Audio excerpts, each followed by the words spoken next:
So a few months ago, I set out to build the ultimate trail bike for gravity-focused downhill smashers like myself.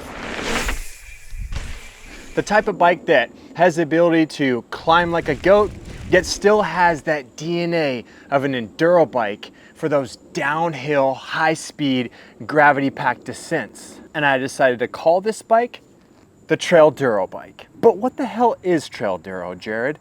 Well, I'm glad you asked. But first things first, we gotta adjust these cranks.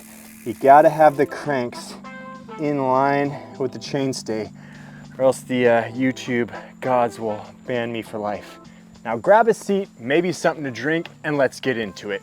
Two of the most popular categories in the full suspension mountain bike world are trail and enduro.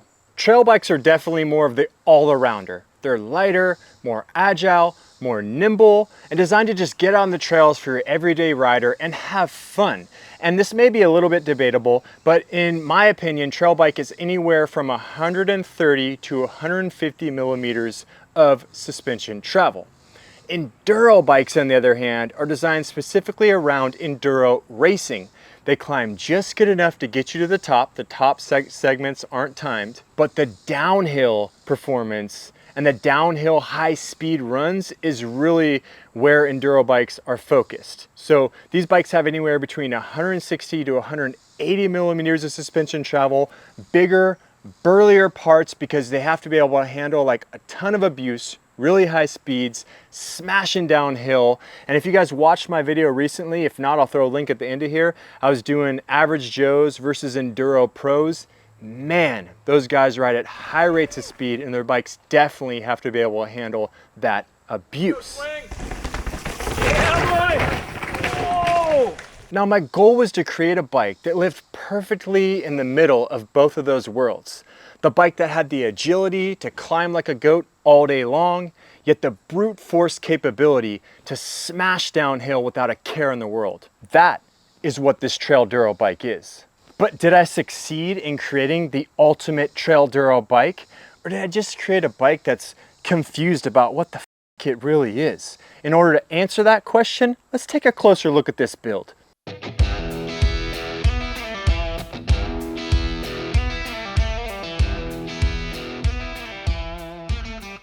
The build all started with the Privateer 141 Gen 2 frame set. Now I purposely picked this frame because it's got like a no-nonsense, gravity-focused build. I mean, just take a look at this thing. Massive welds up here, up top. It's got the external cable routing that I'll talk just a little bit more about here in a minute. From there, moving down, you can see just the way this frame is built, just definitely not gonna break.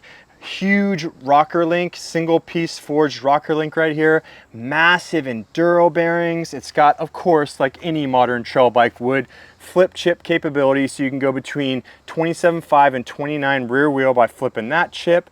I mean, you look at where it connects to the pivot right here, where the seat stays connect to the pivot, everything's just like overbuilt, huge welds, massive bridge in between this chainstay, huge, big, beefy chain guard right here for smashing downhill.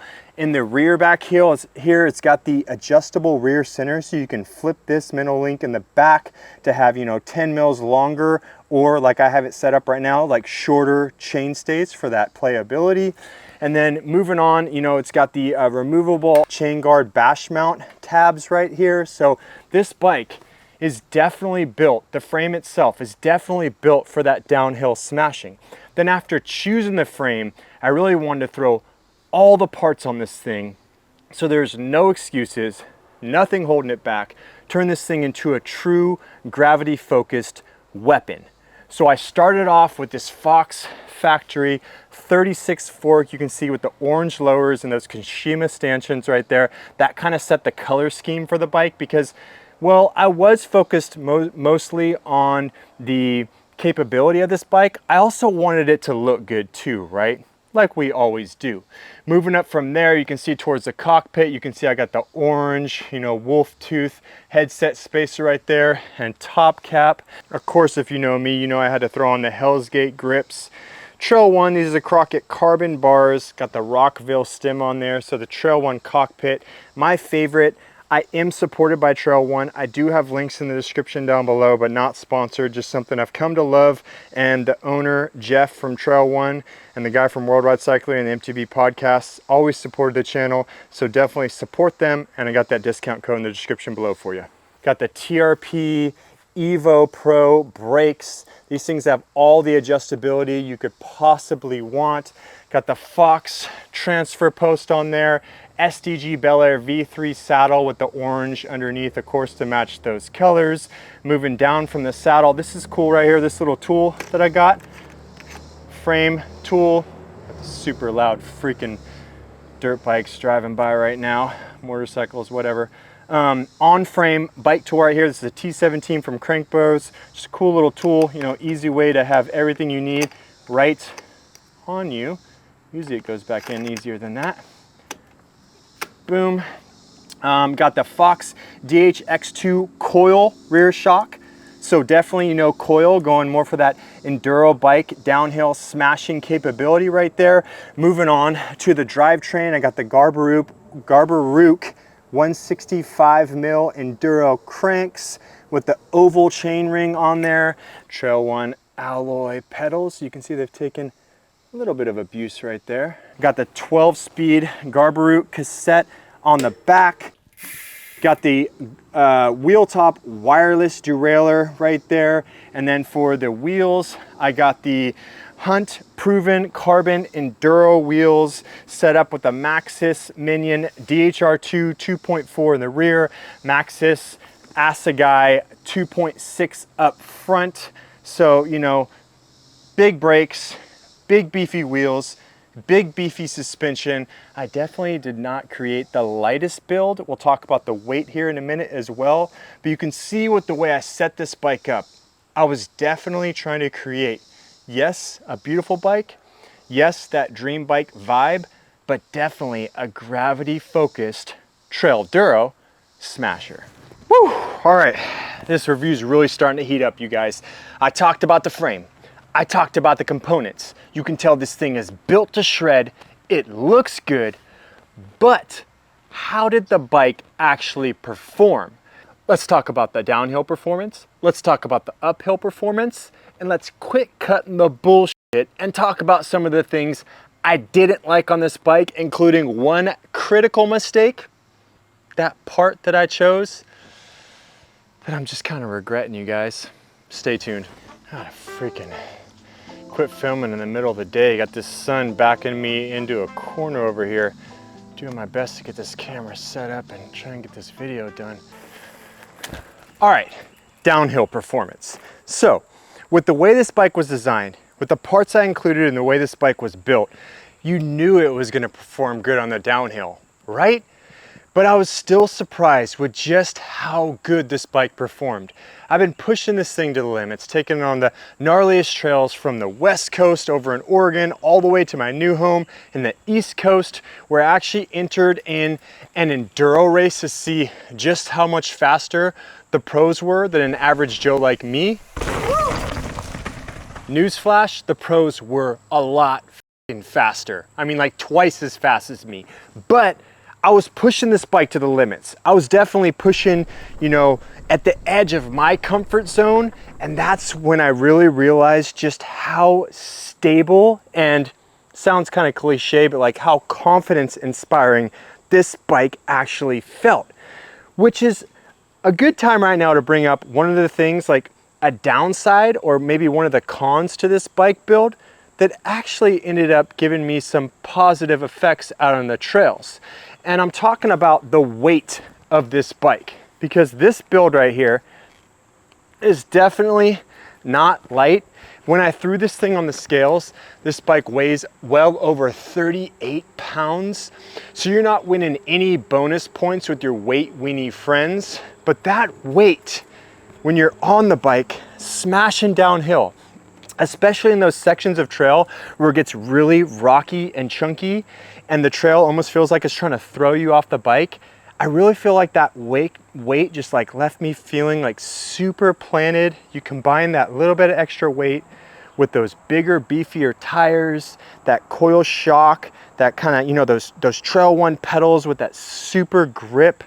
I don't know, man, this bike just felt so good on the way downhill. So yeah, it's heavy, but I think that was actually a positive on the way downhill. But what about the way back uphill, right? Because you don't want a heavy bike when you're climbing.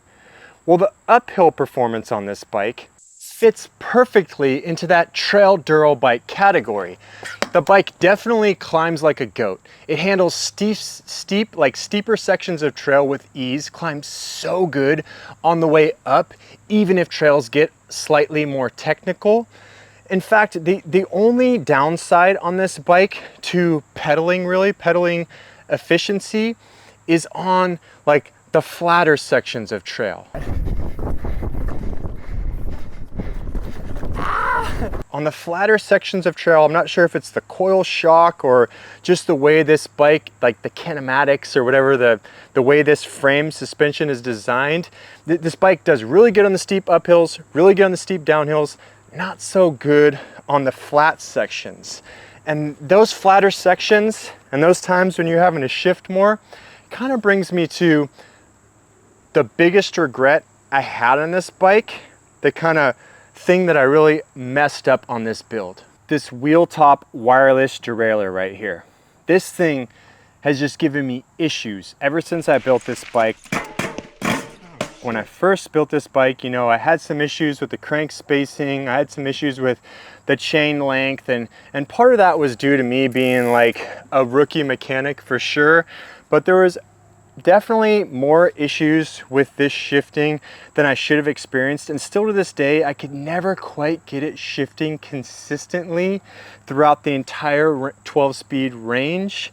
And I can't help but wonder that if I had gone with something like a SRAM or that new Shimano wireless setup, if all those shifting issues would have been resolved. I got a little bit of a Frankenstein thing going on here with the Garbarook, Shimano XT chain, and the wheel top shifter with the rookie mechanic. So I don't want to blame it totally on wheel top. It could be my fault and me just setting it up wrong. But my biggest regret with this entire build is like I didn't skimp out on anything, but then I chose this wheel top wireless derailleur. I love the idea of a new company offering you wireless tech for a cheaper price, but at the end of the day, that's my biggest regret. And if I had to do it all over again, I probably would have chose something different. Okay, so one final thing to talk about that I'm sure most of you have noticed by now, external cable routing. What do you guys think? Love it? Hate it? I actually like the way it looks. I mean, I did choose the wireless drivetrain because I wanted to keep just two cables, or I guess it's one cable and one brake hose right here, but I think with those two, you know, a cable and a brake line coming across, it looks super clean. It makes the bike like really easy to work on. If I ever want to swap out the brakes, it's going to be super easy to upgrade this bike. I think if I had to be honest, it also adds to that kind of rugged, badass, gravity focused, like Trail-Duro vibe that I'm kind of going for on this bike. So external cable routing, I'm loving it, man. So I built the Trail-Duro bike. The bike climbs like a goat, descends like a bat out of hell. I'm having so much fun riding it. There's almost nothing that I don't love about this bike. But what do you guys think? Trail-Duro for the win, or was this an absolute failure? And remember, you guys, whether you like the Trail-Duro bike or not, it's all about you getting out on the bike you own, getting stoked, going riding, and having some fun, people.